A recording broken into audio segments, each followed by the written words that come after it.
All right, all right, all right. Welcome to another episode of Agents Influence Podcast, conversations with me, Jason Cass. And today I have a good partner, somebody who's not a partner with me, but he supports a lot of the things that I do because he shows his support to the independent insurance agent, and he knows that we here at Agency Intelligence love it. So it's Jackson Fregeau. Am I right when I say that? Fregeau, close. Fregeau. I'm sorry, he's from Canada. I'm just put this J on it. Fregeau. So It's anyways. okay. I've had a lot worse pronunciations over the years. Okay. Yes, Jackson. So I apologize. And I'm going to tell No you this worries. next time. If we do this again, the loyal listeners know this. If we do this again, I'm probably going to butcher it then too. But, I'm going to have to announce your awesomeness at Indie Tech, which we'll talk a little bit at the end. So I better learn how to say it. So anyways, Jackson, tell them in 2-3 minutes where you were born and how you got to where you are now so that they could kind of relate to who you are. Yeah, sounds good. So the Coles notes of it. I grew up in a small town in northwestern Ontario called Kenora, a little town of like 15,000 people. It's kind of set at the edge of the Canadian Shield, but a lot of big, beautiful lakes around. So grew up there. Nice. Moved away for university, and always sort of had a desire for entrepreneurship and sort of hanging your own shingle, like doing Mm-hmm. something on your own, sort of self-reliance, independence. That always really appealed to me. So I was always interested in doing something on my own. And I did a business and finance degree, and then my brother did a software engineering degree. Gotcha. And as Jameson, my brother, was finishing up school, we were really interested in doing something on our own together and had kind of dipped our toes in a couple things, but nothing really grabbed us. And then I was actually working for a startup right after school, and I had built an automation program in that company and was really blown away by the value that it could provide. And looked around at SMBs, mid-market companies across Canada and the U.S. Nobody was really at this time benefiting from you know what a lot of people refer to now as RPA, robotic process automation, but like nobody could really use bots in like small, medium-sized businesses. It just the business model didn't really exist. Mm-hmm. So we wanted to build a robots as a service business model for SMBs, right? Where they get a robot that solves a problem. They don't need to spend months and months figuring it out, deploying it, building it, all that stuff. So we started Quandri originally to sort of solve that problem. Worked with our first couple agencies about 2.5 years ago, and it was at that point that we just realized how sort of big of a pain point there was in the insurance industry around this kind of work, and that what our technology could deliver a ton of value for agencies. So pivoted the company to focus on insurance, and that's what we've been doing the last 2.5 years now. Been building a really what we are at Quandri is really a vertical automation company for agencies. So building intelligent robots that automate a variety of time consuming and manual processes across the agency. I remember it was about 2017, 2018. I hired this guy. His name was Joe. He didn't work too well in our agency because he was a real tech guy and we didn't need it at the time. But I remember he had this program and I couldn't remember what it was. It's something he downloaded offline and it gave you 10 like triggers or whatever for free. Meaning Mm, if you told it to go from here and then hit the type in something here, that would have been one. And then to go to this page, fill out the login information would have been two. Hitting the next button would right. have been three, right? And you got like 8 to 10 for free. So if you could build the automation within that, but anything over that, that's where they charged you. And I remember thinking to myself, shit, this is going to be huge one day. Because what he had done is he had shown us that if we would have bought it within like 15 steps, he could have taught the thing to go get our commission statements. And I remember thinking to Mm, himself at my time, I'm like, man, there's going to be a future for that, and at the time it wasn't. And so then when I heard Quandri, which was the very first one through Jeff Roy that I heard about, and he started telling me what I was doing, I remember I went right back to that freaking conversation I had with mm, myself, like, holy shit, here it is. Now we're going to talk a little bit more about it, but one thing I want to throw out there, and you may know this, I was talking with a guy, Chase, Courtney, with IPFS, and he came from the fintech industry, and he laughed about the fact that like 5-10 years ago, RPA and APIs and stuff. That was the talk then. And he thought it was funny how he's now come over to the insurance side and we're just Right. now starting to talk about this stuff. Can you relate to that? Does that make sense in knowing your industry? Definitely. Yeah, definitely. Like RPA really grew up in financial services, right? That's where like the first RPA companies really made their mark. And RPA itself is actually it's not that new of a technology. Like companies like Blue Prism, they've been around for, Yeah. 20 plus years, Yeah. but used to be very limited, right? And the Mm-hmm. technology has really improved. And what you can do now is like not just take RPA, but you add more intelligence into that. You add in machine learning, you add in AI, and now you can build like these really intelligent robots that can automate some pretty nuanced processes. So Jackson, let's get silly here. Let's go fourth grade level, right? So like at the Mm. end of the day, you and your company, you build these bots. What does that look like? Like where does it start? I'm a customer and I say to you, yes, I want to start doing business. What does it look like from the customer side, but also the behind the curtain? What's going on your side to help make this happen? Sure. Yeah. So I'll be really specific so that it makes a lot of That's sense. what So I let's say, want. Yeah. you come to us, Jason. We've got, multiple pre-trained existing robots, which basically means these are trained on dozens or, in some cases, 100 other agencies' processes, so they can be deployed very quickly and easily. So Gotcha. you come to us, you say, I want that robot in my business. Let's say you want to buy our, renewal reviewer robot. So what that robot actually does is it's going to go into your existing system, so into your agency management system. It's going to identify upcoming renewals. It's going to extract all the policy details from last year's renewal, this year's renewal, coverage information, rating information, claims data, et cetera. All the information relevant to that account. It's going to then take all of that information, understand it, ingest it, and then provide a summary back showing, summary of the renewal, upsell opportunities, cross-sell opportunities, missing discounts, risk of churn, E&O risk, all that type of stuff, and then set activities necessary for your team to actually manage that. So that's one very specific example of what we do. So let's say you came to us, you wanted to buy that product. You get onboarded. Your onboarding starts within a week of you signing the contract. You get access to our web application. It's called our control room. Within the control room, you can set all of the parameters for your robot. Oh, So wow. when you want it to run, how you want it to run, what coverages you want it to check, what discounts you want it to check. All of that is entirely configurable on your side through our web application. You can test it in there. You can deploy it in there. You can go through that process and on your own. Typically takes an agency uh, 30 to 60 days, averages about 45 days to get it up and running. You'll obviously be working with our team sort of throughout that process, but can all be guided yourself. And then day one, boom, you're like, man, bot's deployed. It goes out there. When does it do this stuff? When is it doing these tasks? Whenever you want. So you can have it run middle of the night. You can have it run in the morning. You could have it run multiple times throughout the day. Entirely up to you. Okay. And is there any limitation to what you can teach the bot to do? Yes and no. So the answer is really sort of no with time, right? Like given time and development resources, like you can teach it to do anything. Um, but there are limitations of what it's doing, of what it's trained on today, right? Like we're always adding in sort of new coverages that it can look for and new discounts that it can understand, adding in like a lot more nuance across regions and carriers. Really what we want to be able to provide, like with that bot, for example, is like the best agent reviewing your renewals, so that your agents can then just rely on that data and have a really strong level of confidence in that data and just call out to the customers and actually do the stuff that you're paying them to do. Mm-hmm. So with time, it can learn anything. It's just a matter of sort of continuing to evolve the product. Wow. Wow. Now, we were high level. Let's get a little geeky. If other companies have been out there for 25 years and you say no, but yet with time, yes, what is that? I mean, if it's a robot and it's out there and you can train it to do certain things, getting geeky for a minute, why can't you train it to do anything?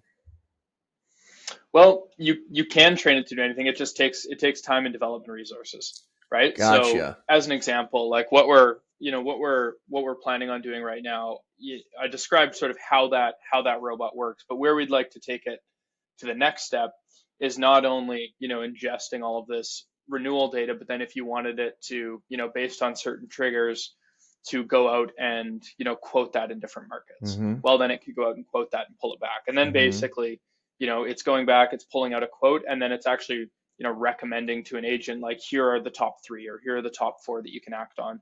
And then in some cases, if that doesn't actually need to be handled by a person, it could send out a text or send out an email based on a recommendation directly to the end client. So, all of that is possible, Mm-hmm. right? It's all possible. You need to build sort of more intelligence into the robot. The machine learning needs to Mm-hmm. improve, and you just need more time to build in that nuance. But all of that is doable. It's just a matter of prioritizing it and iteratively getting to Yeah, that point. you and Gaia together, I think, would be fan-frickin-tastic, right? Because Gaia, Mm-hmm. there still have a lot of manual. The AI can help me put the information where it goes, but there's still a lot of manual clicking that has to happen. And I'd love the robot Right. to work in unison of where the AI can't, because there needs to be a manual person adding. It's a drop down of some type. Then the RPA could come in there and do that specific thing, jump back out.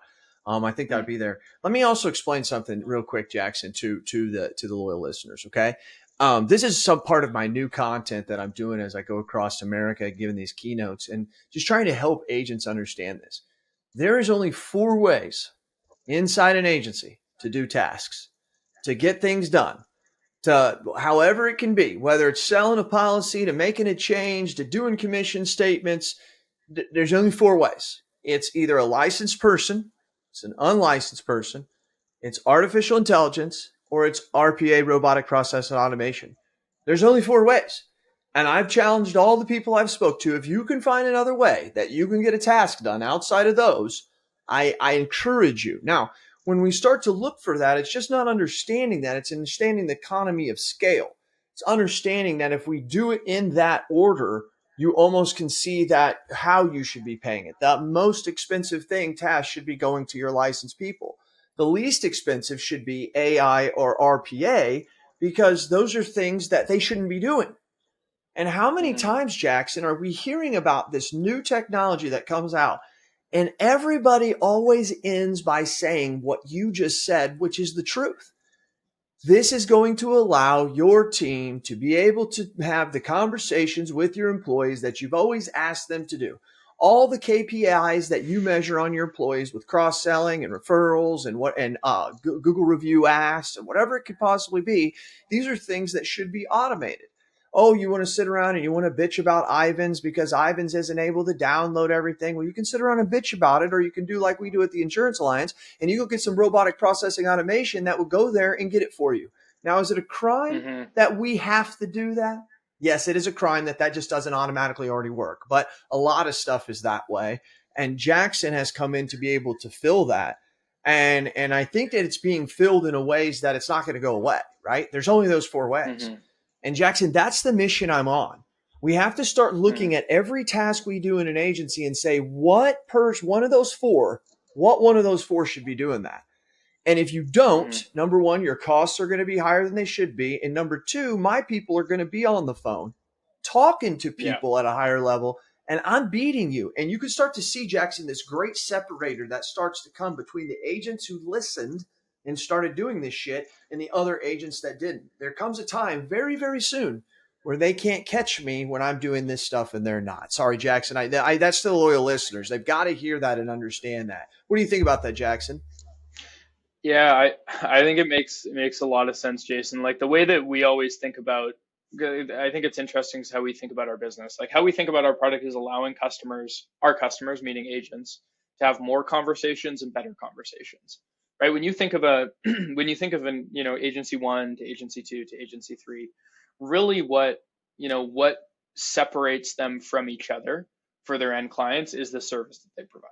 Right? It's the service that you provide to your end clients, like 100%. There's also your relationship with carriers, and like there's other stuff you do, operational efficiency, all that stuff is important. But ultimately for your customers, like that's what's important. Mm-hmm. So how do you deliver a better service? You sort of need better data, better understanding of the files, right? Easier to access that data, but spend more time on the phone. Talk to your clients more, give them better summaries, give them better updates. If they have problems, being able to give them a call and do that proactively.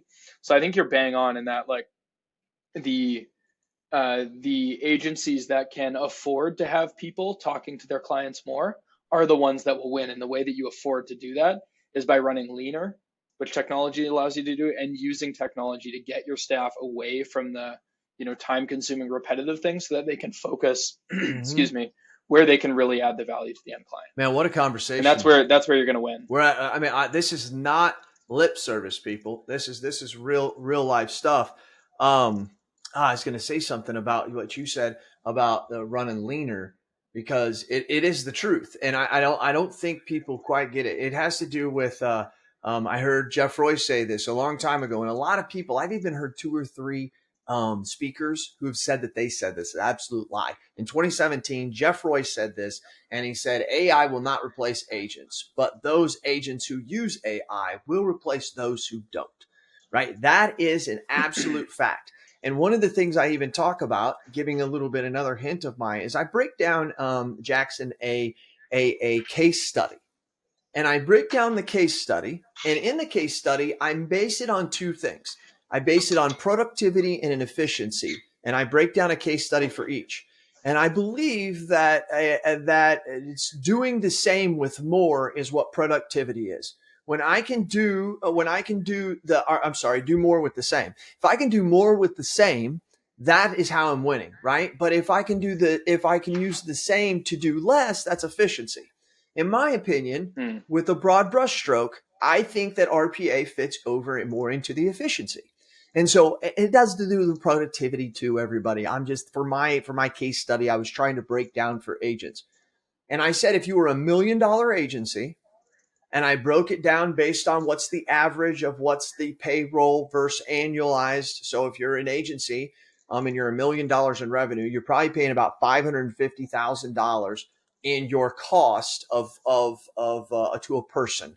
Hmm. Every cost in there. Okay, the average agency. I was just in Canada. They said the average agency is 50 to 60% as well, like it is in America. Hmm. We're already seeing these agencies that are using RPA, that are using AI, that are using unlicensed VEs. Why those three? Because that's about 80% of what we do in an agency. We're already seeing them go down into the 40 and 45%. We're Hmm. talking 400,000 versus 550,000 on $1 million agency. That's real life numbers. Now, I broke down the efficiency part, and the efficiency part comes down to on $1 million agency, just having RPA go to 10 carriers and spending on an average of 7 to 10 minutes is what our staff would do, bringing that back in, naming it, adding it to the AMS, adding it over here, double quick, bringing it in and add it all the places they have to. If it takes anywhere between 7 to 15 minutes, and we've looked at the numbers and we know that's it, and they have to go to 10 carriers, you can start to figure out the math is about 70 to 150 minutes is what they could be spending on this a day. And then you take that times a Hmm. week, you start taking that times a year. On $1 million agency for one person, it saves $17,550. So if you're paying Hmm. somebody $50,000 roughly just to do the shit that you should have a RPA doing, this is what it's costing you, right? Yeah. And for you to hook up with Quandri, it's not going to cost you $16,000. I mean, it depends on how big of an agency you are, but if you're $1 million agency, Depends on the size. it should be Yeah. it should be there. But and guys, by the way, I need to throw a disclaimer here, Jackson. I don't make any money from them. He comes to my events, but he's not a sponsor of AI. We don't have an exchange. If you call him, do whatever. That's not going to happen. I just want you guys to know that he provides RPA, and RPA provides you time and money that saves you money. So wanted you to know Hmm. that. So Yeah, I think I'll just add one come point in on, there, Jackson. Jason, that I think is really interesting. Like, we've seen, I think this just really sort of highlights like how impactful this stuff can be. Like, we've seen cases where, our technology has done like 5 to 6%, 5 to 7% maybe on the high end um of that agency's workload, right? So Okay. when you think of sort of total staff, like the number of staff, it's sort of repurposed 5% of the total staff to different work. And this was a big agency. This was like, I'm thinking of a case where it had, like 200 people. And we repurposed the work of about 5 to 6% of those. So those people could then go do, more impactful work. So it's like pretty large numbers. Oh, that's a huge freaking number. That's a huge number, dude. Hell yeah. Hell yeah. And here's the other thing. Agency owners, listen to me. Listen to me. You're mad when your people are on the phone and they won't cross sell. You're mad about it. You wish your people would do it. But let me ask you a question. Go ask your CSR. You know you've had this conversation in your meetings. You know you've had this conversation. And you talk to your CSR and you say, hey, we need to do this or whatever. And probably if they're all together with their friends, they probably feel more powerful to say this. They'll go, I'm going to tell you what, when someone calls in for a change, the last thing I want to do is ask them for more business. I'm too swamped. They're not too swamped quoting. They're too swamped doing all the other baloney that RPA should be doing, and then they wouldn't be as swamped, and then they'd have that conversation. But they're so swamped doing the stuff that RPA should be doing that they're not going to have that conversation. This is not rocket science here, folks. This is not rocket science. This is how when you call into anything online, US Bank or you can't call Amazon, but you call anywhere, they're asking you just the details, right? Because they know the automation is going to take care of all the rest. They're having a high level conversation with you so that they can get deep into what they need to be helping you with so they can sell their damn product, right? But we don't. Mm-hmm. So anyways, man, sorry. I love this stuff. That's why I was so fired up when you were coming on today, because I've seen the power of this stuff. And I was just in Canada, and I know you're from Canada. They're just as lost as Americans are on this, and probably a lot more backwards. Jeff Roy's on the tech panel talking. People are looking at him like he's just like freaking crazy. And then when I tell them that I do kind of the same stuff, they're like, what the hell? I mean, you could just kind of see it. And it's, anyways, Jackson, it's been a good conversation. In this, baby, put a stamp of approval on it as one of the best for 2024. What do you have to say as we close? What I have to say, I think so. We've been doing this for about three years or so, and over that 3-year period, we have actually seen a pretty significant change in the distribution channel. So in the agency channel, brokerages in Canada, I think right now is a really exciting time to be an agent. Damn right, brother. I think for a long time there wasn't, there was missing innovation. There wasn't innovation in the channel that there should have been. And I think now, like, we're seeing a lot more. We do some of that, but there's other really exciting companies that are coming to the forefront as well. And I think over the next 5 years, I think the amount of sort of technology and innovation available to agencies is going to be amazing. I agree. Where I think right now we're sort of on the precipice of it, right? Like it's happening and it's coming, but a lot of these companies are like early stage. And it's but messy. Over the next 5 years, it's I think it's really going right to change. Now, Yeah. But it'll get clean. And there's a lot of different ones kind of biting off small pieces here and there. But over the next few years, that's going to change a lot, and I think it'll give a lot more freedom and a lot more agency to independent agents. So I think it's an exciting time for all your listeners, because I think there's a lot of good stuff coming. I agree. And I think it's a really good time also, Jackson, for people like yourself. Now, I do thank you for coming to this, and thank you very much for your wise words. Yeah, thank you. Yeah. Thank you for having me. So I think there's a lot of success loyal listeners that comes to firms like Jackson. And I hope Jackson, I don't know his business this well. I just know that he's a very reputable, and I know many agents that use him in his firm. Just for FYI, we do not use Jackson in his firm, but we do have RPA. Now, one thing I want to say that I think is important is I think those going forward will become indie tech, right? I think, Jackson, you could build bots for a lot of different people, but for you to be successful in the insurance industry, you have to bury yourself in an agency. And I want to encourage agency owners to start talking to their vendors about that. No longer of the day can they come through and say, well, we've helped these people do this or do that.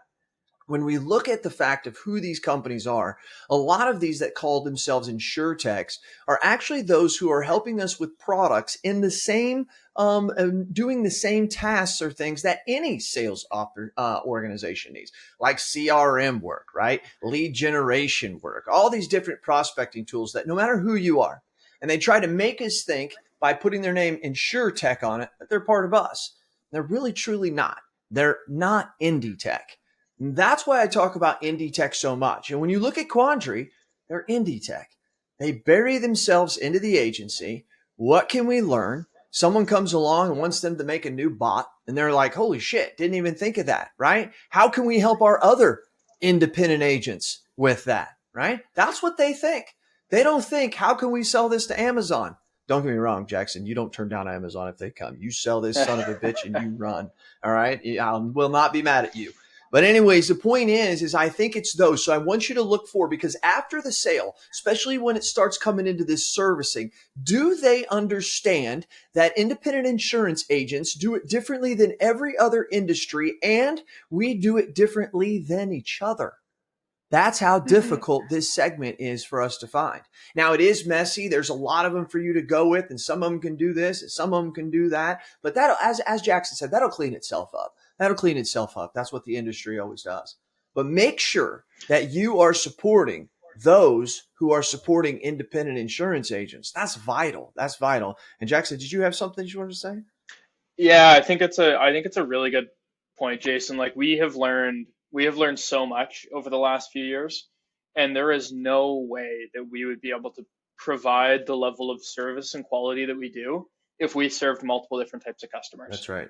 right? Like there's just no way. Like insurance agencies operate in a very nuanced, specific way. The technology is different, right? You use different systems than lots of other industries. That's right. The data is different, right? It's all the different policy data. Like and I actually think that what we're going to see, I think with automation, and I also think with I think the businesses that are really going to dominate in like enterprise automation and enterprise AI are going to be the ones that go vertical. It's going to be vertical software, Mm-hmm. 100%. We're already seeing that, but just the level of depth that you can get to Mm-hmm. with your customers Mm-hmm. and the level of value that you can provide because you're only focused on a single set of customers, I think it'll win in the long run. They came So I in think in it's the a 15s, really good point. 2015, 2016, 2017, and they, InsurTechs, were the ones that kept saying, we're going to disrupt you. We're here in 2024, and the indie tech is on the rise. I really applaud those that, like yourself, I also said this to Client Circle, Tori Mares. I love that guy. I told him, I Mm, said, you're in the catbird seat. You are too. You're in the position that everybody else is going to come to. It's one of the reasons why I decided to create virtual intelligence, understanding the mm. service and helping agents understand that RPA, that AI, and then helping BEs do it. I knew it's something that's on the upside.